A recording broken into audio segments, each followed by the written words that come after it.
What's going on, guys? Don't do that. Just hold the eggs.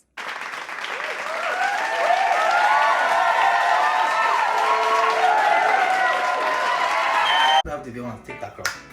Oh! What's going on, guys? Jake from Sammy's here. I'm back at it again. I'm going to show you how to make some scrambled eggs today. So you know your standard, typical scrambled eggs, scramble, heat. You can do that yourself. I'm going to show you some of my other little tricks that will make it just a little bit better. When making scrambled eggs, if you add a little bit of salt to it, then whisk it and let it sit for 15 minutes, it actually gets a little bit tender. It's to do with the proteins and how it breaks it down. It keeps it a little bit more moist. Crack my egg in here, salt it, just a pinch, whisk it up. When you whisk it upwards, right?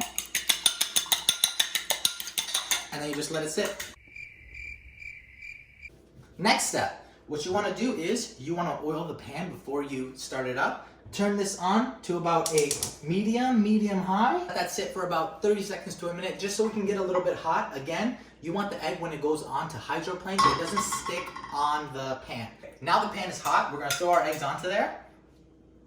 Just let it go on there. You hear that thing sizzling? Don't let it sit. It's not an omelet. It's scrambled eggs. You want to move it right away. Move it from the outside towards the center. Outside, it's a little bit hotter than the absolute center. So move it in, because you can see as I put it to the outside, it leaves a ring. You want to fold everything inside. And if it's cooking too fast, don't be afraid to turn the heat down.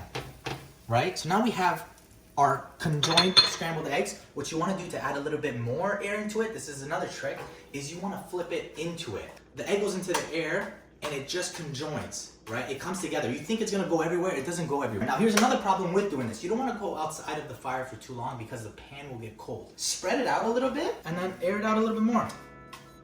And then you have your scramble with salt. Also, if you have any suggestions, leave them in the comment section below. Don't forget to like and subscribe.